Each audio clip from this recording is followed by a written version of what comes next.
एक बार पुनः स्वागत है मित्रों आपका हमारे YouTube चैनल सार्थक सिविल विजन में, जिसमें हम लगातार यूपी ट्रिपल एस सी के PYQ को देख रहे हैं।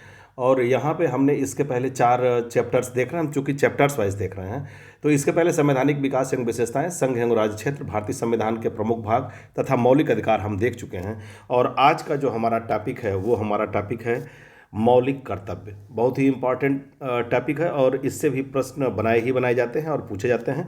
ध्यान से आप देखिए, वीडियो को पूरा देखिए। जो पिछले वर्षों में आए हुए प्रश्न हैं वो तो आपको देखना ही होता है, क्योंकि इससे आपको आइडिया मिलती है कि किस टॉपिक से किस तरह के प्रश्न पूछे जाते हैं। इसलिए PYQ का अहम रोल होता है।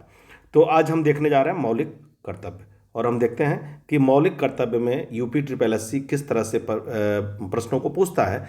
जो लेखपाल की परीक्षा होने वाली है उसी के मद्देनज़र हम इस यूपी ट्रिपल एस सी के साल पेपर को देख रहे हैं।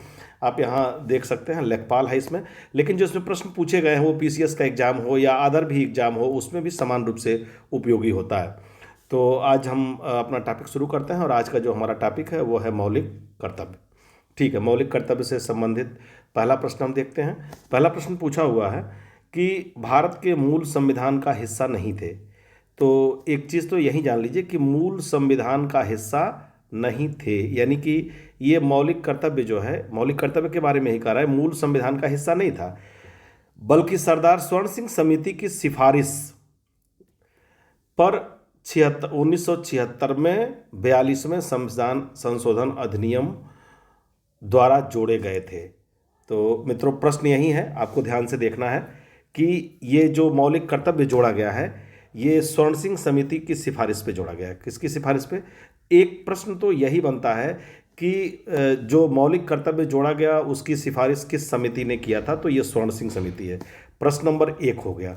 दूसरा प्रश्न ये हो गया कि कब जोड़ा गया था, तो ये 1976 हो गया, ये आपका दूसरा प्रश्न हो गया। और कौन सा संविधान संशोधन था, तो ये 42वां संविधान संशोधन था, यानी कि ये आपका तीसरा प्रश्न होगा। यानी कि अगर आप ध्यान से देखें तो इस प्रश्न में ही 3 प्रश्न समाहित हैं। बाकी इस प्रश्न का उत्तर तो हम देखेंगे ही देखेंगे, और अब तक आप समझ भी चुके होंगे कि इस प्रश्न का उत्तर क्या है। एक बार पुनः शुरू से पढ़ देते हैं। भारत के मूल संविधान का हिस्सा नहीं थे, बल्कि सरदार स्वर्ण सिंह समिति की सिफारिश पर 1976 में 42वें संशोधन अधिनियम द्वारा जोड़े गए थे। कौन जोड़ा गया था, तो विकल्प ए इसका उत्तर है। इधर उधर की बात नहीं करते हैं, मौलिक कर्तव्य जोड़ा गया था। तो ये 1 स्वर्ण सिंह समिति, 2 1976 और 3 42वां संविधान संशोधन। ये आप निश्चित रूप से इसको याद रखिएगा, और इसी के द्वारा जोड़ा गया था मौलिक कर्तव्य।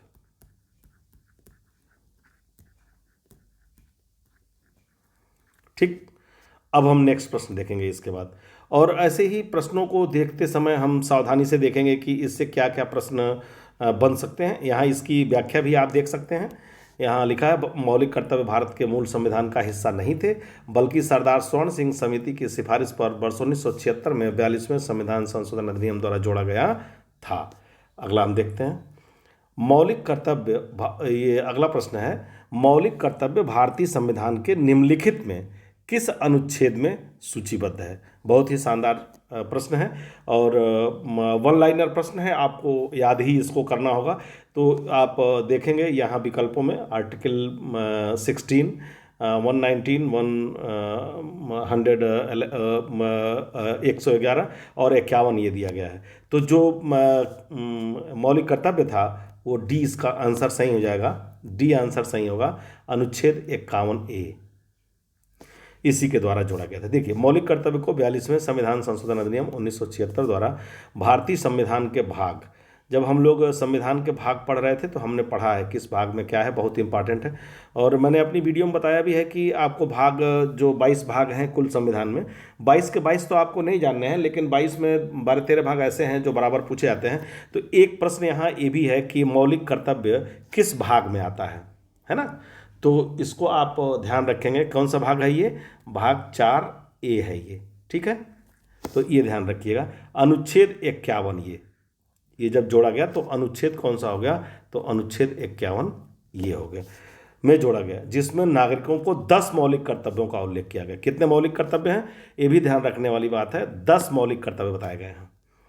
ये आप यहाँ देखेंगे 10 मौलिक कर्तव्य बताए गए हैं का उल्लेख किया गया है। परंतु 86वें संविधान संशोधन अधिनियम 2002 के द्वारा एक और मौलिक कर्तव्य जोड़ा गया, देखिए, जिसमें 6 से 14 वर्ष तक की उम्र के अपने बच्चों को शिक्षा के अवसर उपलब्ध कराना था। वर्तमान में कुल 11 मौलिक कर्तव्य हो गए। ठीक है, तो भाग 4 ए हो गया, 51 ए हो गया, कुल 10 मौलिक कर्तव्य थे, लेकिन इसमें +1 कर लीजिए एक, जो अब ये 11 हो गया।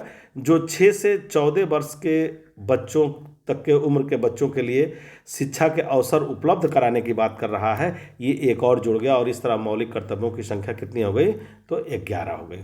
ठीक, यहाँ भी आप 2-3 प्रश्नों को देखेंगे। जैसे आप यहाँ एक प्रश्न पहले ही देखे हैं, भाग, ये पूछा जाता है किस भाग में आता है, तो ये भाग 4A हो गया, ये तो कन्फर्म ही हो गए। एक प्रश्न ये हो गया आपका। दूसरा प्रश्न आप इसमें देखेंगे, कुल मौलिक कर्तव्यों की संख्या, तो 11 हो गया। ठीक, और जो 11वां है वो देखेंगे, तीसरा प्रश्न है 6 से 14 वर्ष के बच्चों की बात करता है। इन सारे प्रश्नों को मुझे उम्मीद है कि आप ध्यान रखेंगे। अगर आप ध्यान रखते हैं तो आपको परीक्षा में इसका लाभ अवश्य मिलेगा। अब हम अगला प्रश्न देख लेते हैं। अगला प्रश्न क्या कहता है? अगला प्रश्न कह रहा है कि मौलिक कर्तव्यों का उल्लेख इसमें किया गया। देखिए, इसमें डायरेक्ट ये UPSSC कंबाइंड टेक्निकल एग्जाम था जो 2023 में हुआ था, इसमें भाग ही पूछ लिया है, और कौन सा भाग है, वो भाग 4 है। ठीक है, क्लियर है आपको? नेक्स्ट हम देखते हैं, निम्नलिखित में से कौन से मौलिक कर्तव्य हैं। देखिए, अब यहाँ पे इसने बड़े बारीकी से प्रश्न को पूछा है, आपको ध्यान देना होगा। अब जो 10-11 मौलिक कर्तव्य हो गए, उन पे भी आपकी एक नज़र रहनी चाहिए कि क्या क्या इन मौलिक कर्तव्यों में आता है, तभी आप इस प्रश्न को लगा पाएंगे। तो ये पूछ रहा है कि कौन से मौलिक कर्तव्य हैं। पहला विकल्प दिया ये सभी, दूसरा दिया सार्वजनिक संपत्ति की सुरक्षा करना, सी दिया है वैज्ञानिक दृष्टिकोण मानववाद विकसित करना, डी दिया है भारत की संप्रभुता, अखंडता और एकता की रक्षा करना। ठीक है, तो यहाँ आप देख सकते हैं कि इसने कितनी बढ़िया तरीके से इस प्रश्न को पूछा है। तो ये सभी हैं, ए विकल्प इसमें सही है। सार्वजनिक संपत्ति की सुरक्षा करना भी मौलिक कर्तव्य है। वैज्ञानिक दृष्टिकोण और मानववाद विकसित करना भी क्या है, ये भी एक मौलिक कर्तव्य है। ठीक, उसके साथ ही साथ भारत की संप्रभुता, अखंडता और एकता की रक्षा करना भी हमारा क्या है, मौलिक कर्तव्य है। ठीक है, तो ये इस प्रश्न का उत्तर क्या हो जाएगा, ये सभी हो जाएंगे। ठीक है, देखिए व्याख्या में, देखिए व्याख्या में वही सारी चीज़ें पुनः दोहराई गई होंगी जो चीज़ें आप पढ़ते हुए आ रहे हैं। जैसे 26 जनवरी 1950 को लागू किए गए भारतीय संविधान में, अब देखिए यहाँ देखिए एक प्रश्न यही है कि भारतीय संविधान कब लागू किया गया, तो 26 जनवरी 1950। जैसे जब भी आप PYQ पढ़ते हैं तो PYQ में व्याख्या में आप अगर देखेंगे तो एक साथ ढेर सारे प्रश्न दिए रहते हैं। होता क्या है कि बच्चे अपने केवल मूल प्रश्न को पढ़ते हैं, बाकी प्रश्नों को ओवरलुक कर जाते हैं, और वही प्रश्न मूल प्रश्न न पूछ के अगर दूसरा प्रश्न पूछ दिया तो वहाँ थोड़ा सा कन्फ्यूजन की स्थिति उत्पन्न होती है। अगर आप PYQ को बहुत ध्यान से पढ़ते हैं और लगभग सारी चीज़ों को पढ़ते हैं और ये समझते हैं कि क्या क्या चीज़ें इसमें इंपॉर्टेंट है या परीक्षा में पूछी जाती हैं, तो आपकी तैयारी ज़्यादा बेटर हो सकती है। तो यहाँ देखिए, अब ये भारतीय संविधान कब लागू किया गया ये आप अलग से पढ़ेंगे, और यहाँ व्याख्या में ही दिया हुआ 26 जनवरी 1950 को लागू किए गए भारतीय संविधान में मौलिक कर्तव्यों का कोई उल्लेख नहीं था। हमने बताया है सरदार स्वर्ण सिंह समिति के सुझाव पे 1976 में 42वें संविधान संशोधन द्वारा इसे जोड़ा गया, आपने देखा ही। ठीक है, सरदार स्वर्ण सिंह समिति भी आपने देखा। भाग 4 को में जोड़ा गया, ठीक है, जिसमें अनुच्छेद 51 को के अंतर्गत 10 मौलिक कर्तव्यों का वर्णन था। 86वें संविधान संशोधन द्वारा 2002 में माता पिता तथा अभिभावक द्वारा बच्चों को शिक्षा के अवसर प्रदान करना को मौलिक कर्तव्य में शामिल किया गया। अतः वर्तमान में दिए गए कुल मौलिक कर्तव्य 11 हैं। तो बार बार मित्रों मेरा जोर देने का कारण ये कि यहाँ आप 5 प्रश्न पढ़ रहे हैं, पांचों को आप ध्यान दीजिए। एक तो मूल संविधान कब लागू हुआ, तो 26 जनवरी 1950 एक प्रश्न हो गया। कौन सा संशोधन था जिससे जोड़ा गया, ये दूसरा प्रश्न हो गया। कौन सी समिति थी, ये तीसरा प्रश्न हो गया। कौन सा भाग है, ये चौथा प्रश्न हो गया। कौन सा अनुच्छेद में जोड़ा गया, ये 5वां प्रश्न हो गया। और साथ ही साथ एक अलग से जो जोड़ा गया, कुल कितने मौलिक अधिकार हो गए, ये आपका 7वां प्रश्न हो गया। और किस सन में जोड़ा गया, ये आपका 8वां प्रश्न हो गया। यानी कि एक इस प्रश्न की व्याख्या में आप देखें तो कुल टोटल आपको 8 प्रश्न तैयार करने को मिल रहे हैं। इस दृष्टिकोण से PYQ को हल करना चाहिए। अगर आप मेरे साथ जुड़ते हैं और मेरे चैनल को सब्सक्राइब करते हैं। मैं चैप्टर वाइज लेके आ रहा हूं और आगे भी इसी तरह से चैप्टर वाइज इसको लेके आऊँगा भी। साथ ही साथ एक प्रश्न के साथ जितने भी प्रश्न का उल्लेख उसमें रहेगा उन सभी प्रश्नों को मैं रेखांकित करूँगा, ताकि आप उसको आसानी से याद कर सकें और परीक्षा में उसका लाभ उठा सकें। चलिए दोस्तों, अगला देखते हैं। अगला 42वें संविधान संशोधन के माध्यम से भारतीय संविधान में कितने मौलिक कर्तव्य सम्मिलित किए गए। देखिए, काफ़ी टेक्निकल क्वेश्चन है ये जो इसमें इसने पूछा है। आप पहले से पढ़ते आ रहे हैं, अगर आप वीडियो पे कंटिन्यू हैं तो आप निश्चित रूप से समझ गए होंगे। 42वें संविधान संशोधन द्वारा पूछा है, तो 42वें संविधान संशोधन द्वारा जो भारतीय संविधान में मौलिक कर्तव्य सम्मिलित किए गए थे वो कितने थे? वो 10 ही थे, वो 11 नहीं थे। ये ध्यान दीजिएगा, 11वां तो बाद में जोड़ा गया था, है ना। तो इसलिए ये प्रश्न, इस प्रश्न में जो है आपको थोड़ी सावधानी से, अगर आप जल्दी में इस प्रश्न को पढ़ते हैं तो आप क्या करेंगे, आप इस प्रश्न का उत्तर लगा देंगे कितना, 11 लगा देंगे, और आपका प्रश्न क्या हो जाएगा, आपका प्रश्न गलत हो जाएगा। ये तो 2000 जो 11वां मौलिक कर्तव्य जोड़ा गया, ये 6 से 14 वर्ष के बच्चों को समान शिक्षा के लिए समान अवसर उपलब्ध कराना, ये कब जोड़ा गया? ये सन 2002 में जोड़ा गया। इसलिए ये ध्यान रखना है आपको कि यहाँ पूछ रहा है 42वें संविधान संशोधन, यहाँ ये पूछ रहा है कि 42वें संविधान संशोधन में कौन कौन से थे, ठीक है। तो यहाँ ये आपको ध्यान रखना ही पड़ेगा कि 42वें संविधान संशोधन में जो मौलिक कर्तव्य जो जोड़े गए थे वो कितने जोड़े गए थे? 10, यानी विकल्प सी इसका आंसर हो जाएगा। चलिए अगला हम देखते हैं। देखिए, व्याख्या में भी है, व्याख्या भी देख लेते हैं हम। व्याख्या से तमाम लाभ होता है हमको। करें सरदार स्वर्ण सिंह समिति की अनुशंसा पर, सरदार स्वर्ण सिंह समिति की अनुशंसा पर संविधान के 42वें संशोधन 1976 द्वारा भारतीय संविधान में कुल 10 मौलिक कर्तव्यों को सम्मिलित किया गया।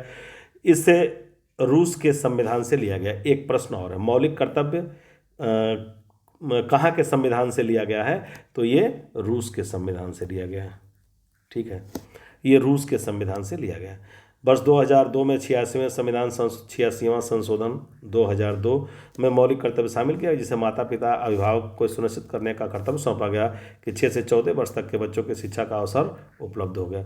मौलिक कर्तव्यों को भारतीय संविधान के भाग 4 क अनुच्छेद 51 क के तहत जोड़ा गया। ठीक, क्लियर है। अगला देखते हैं प्रश्न क्या कहता है। अगला प्रश्न हमारा कह रहा है कि मार्च 2019 तक उपलब्ध जानकारी के अनुसार, मार्च 2019 तक उपलब्ध जानकारी के अनुसार भारतीय संविधान में कितने मौलिक कर्तव्य हैं। यहाँ भी ये लोअर एग्जाम हुआ था, देखिए लोअर एग्जाम 2019 में हुआ था। बार बार वो जो 2002 में 86वें संविधान संशोधन द्वारा जो जोड़ा गया है, क्या नाम है, 11वां मौलिक कर्तव्य, बार बार उसी को कंफ्यूज करने के लिए प्रश्न पूछा जा रहा है। इसीलिए यहाँ इसने क्या लिखा है, मार्च 2019 तक। ये कहीं संविधान की किताब में नहीं मिलेगा कि मार्च 2019 तक क्या जानकारी उपलब्ध है, ठीक है। तो के अनुसार भारतीय संविधान में कुल कितने मौलिक कर्तव्य हैं, ठीक है। तो मौलिक कर्तव्य कितने थे मार्च 2019 तक? मार्च 2019 तक कह रहा है ना, हाँ ठीक है। तो जब मार्च 2019 का देगा, चूंकि 2002 में ही जोड़ दिया गया है, मार्च 2019 का आ रहा है, तो इसका उत्तर डी 11 हो जाएगा। अगर 42वें संविधान संशोधन के अनुसार कहता है कि कुल कितने मौलिक कर्तव्य हैं जोड़े गए थे भारतीय संविधान में स्वर्ण सिंह समिति के आधार पर, तो वहाँ उत्तर 10 होता। लेकिन ये मार्च 2019 का रहा है। केवल और केवल आपको थोड़ा सा फंसाने के लिए ये मार्च 2019 तक का टर्मोलॉजी यूज किया गया। देखिए व्याख्या में, देखिए मूल कर्तव्य को वर्ष 1976 में सरकार द्वारा गठित स्वर्ण सिंह समिति की सिफारिश पर 42वें संविधान संशोधन के भाग 4 क अनुच्छेद 51 क में मूल रूप से संविधान में मूल कर्तव्यों को संख्या 10 थी। 2002 में 86वें द्वारा संशोधन द्वारा कितनी हो गई? तो 11 हो गई। और माता पिता का ये कर्तव्य हो गया कि वो 6 से 14 वर्ष के बच्चों को शिक्षा का अवसर प्रदान करेंगे। अब ये उनका मौलिक कर्तव्य हो गया। ठीक है, अगला प्रश्न देखते हैं। ये आप देख भी लिए होंगे और समझ भी गए होंगे, मुझे पूरा विश्वास है। चलिए यहाँ भी देखिए, कह रहा है कि निम्नलिखित में से कौन सी समिति ने, यहाँ इसने क्या पूछा, समिति पूछा, मूल कर्तव्यों को संविधान में सम्मिलित करने का सुझाव दिया। तो आप पढ़ते ही आ रहे हैं, 20 बार पढ़ चुके हैं। स्वर्ण सिंह समिति, राजस्व लेखपाल का प्रश्न है, ये आप देख सकते हैं यहाँ पे। इसमें क्या व्याख्या पढ़ें, आपको याद ही हो चुका है ये प्रश्न। अगला प्रश्न हम देखते हैं। अगला प्रश्न क्या है? अगला प्रश्न भी मूल सेम प्रश्न ही पूछा है, ये भी राजस्व लेखपाल में ही पूछा है, ग्राम विकास अधिकारी में। निम्नलिखित में से कौन सी समिति ने मूल कर्तव्यों को संविधान में सम्मिलित करने का सुझाव दिया? तो स्वर्ण सिंह समिति, लगातार पढ़ रहे हैं, स्वर्ण सिंह समिति हो गई। चलिए नेक्स्ट क्वेश्चन देखते हैं। नेक्स्ट जो हमारा प्रश्न है वो क्या है? भारतीय संविधान के अंतर्गत निम्नलिखित में से कौन एक मौलिक कर्तव्य नहीं है? ये एक अच्छा प्रश्न है, यहाँ थोड़ा सा हमको ध्यान देना पड़ेगा। ठीक है, आप ये देखिए लोअर में पूछा गया, मैंने कहा कि आपको 10 मौलिक कर्तव्यों को भी जानना चाहिए। अगर आप जानते हैं तो जैसे एक हमने जो प्रश्न आपको मोटा मोटी बताए, कौन सा संविधान संशोधन है, कौन सा अनुच्छेद के तहत जोड़ा गया है, किस सन में जोड़ा गया है, कौन सी समिति है, ये सारी चीज़ें तो आपको धीरे धीरे प्रश्न हल करते हुए याद ही हो गई। लेकिन अब बात आ गई 11 मौलिक कर्तव्यों को जानने की, क्योंकि जहाँ इस तरह के प्रश्न पूछेगा ये कह रहा है कौन एक मौलिक कर्तव्य नहीं है इसमें। तो आप देखिए, वैज्ञानिक दृष्टिकोण और ज्ञानार्जन की भावना विकसित करना ये मौलिक कर्तव्य है। लोक संपत्ति की सुरक्षा करना ये भी मौलिक कर्तव्य है। संविधान को मानना और इसके आदर्शों की कद्र करना ये भी मौलिक कर्तव्य है। लेकिन लोक चुनाव में वोट डालना ये कोई मौलिक कर्तव्य नहीं है। ठीक है, मौलिक कर्तव्यों में इसका वर्णन नहीं है, यानी इसका उत्तर क्या हो जाएगा? इसका उत्तर विकल्प ए हो जाएगा। ये बाकी तीनों मौलिक कर्तव्य हैं, लेकिन ये वोट डालना, ठीक है, यहाँ पे जो दिया है लोक चुनाव में वोट डालना ये मौलिक कर्तव्य नहीं है। देखिए इसकी व्याख्या देखते हैं। व्याख्या में कि भारतीय संविधान के अंतर्गत लोक चुनाव में वोट डालना मौलिक कर्तव्य नहीं है, जबकि अन्य चीज़ें जो विकल्पों में दी हुई थी वो क्या है, वो मौलिक कर्तव्य है। ठीक है, और इसे जोड़ा गया है, सेम व्याख्या है, भाग 4 क है ये, और अनुच्छेद 51 क है, स्वर्ण सिंह समिति है ये। ठीक है, 42वां संविधान संशोधन है, 1976 है। ठीक, और कुल मौलिक कर्तव्यों की संख्या कितनी हो गई है? तो 11 हो गई है। सेम सा सवाल, सेम सी व्याख्या है। चलिए अगला हम देखते हैं, अगला क्या पूछ रहा है।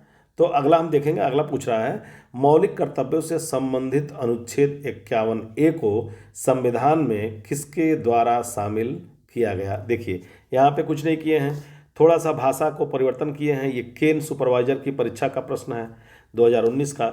ये अनुच्छेद पूछे हैं 51A को, ये मौलिक कर्तव्य को नहीं खा रहे हैं, बात तो वही है, ये मौलिक कर्तव्य ही है, लेकिन एग्जामिनर के प्रश्न पूछने का तरीका है ये कि आप कहीं ना कहीं थोड़ा थोड़ा फंसे। किस संविधान संशोधन? तो हम बार बार पढ़ते आ रहे हैं कि ये कौन सा संविधान संशोधन है, 42वें संविधान संशोधन अधिनियम द्वारा इसे 51A को जोड़ा गया।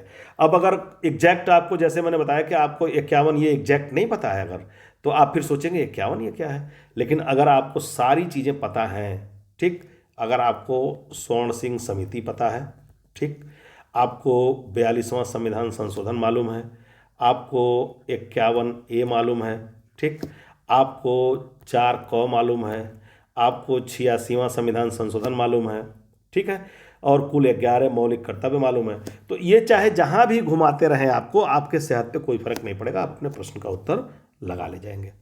ठीक, नेक्स्ट देखते हैं। मित्रों अब नेक्स्ट कोई प्रश्न नहीं है, प्रश्न यहीं तक थे। ये जो यूपी ट्रिपल एससी का पेपर है जो विभिन्न परीक्षाओं में पूछा गया है, उससे संबंधित मौलिक कर्तव्य से जो भी प्रश्न बन सकते थे, जो भी प्रश्न बने हैं आज तक, उन सारे प्रश्नों को देखा और आपने बड़े बारीकी से ये भी देखा कि किस तरह से इसको मुझे सॉल्व करना चाहिए। और एक साथ एक टॉपिक अगर हम पढ़ते हैं तो उस एक टॉपिक के साथ कितनी चीज़ें हैं जो हम याद कर सकते हैं। मुझे पूरी उम्मीद है कि मेरे साथ पढ़ते पढ़ते मौलिक कर्तव्य से संबंधित जो 10-11 सवाल हैं वो निश्चित आपको याद हो गए होंगे।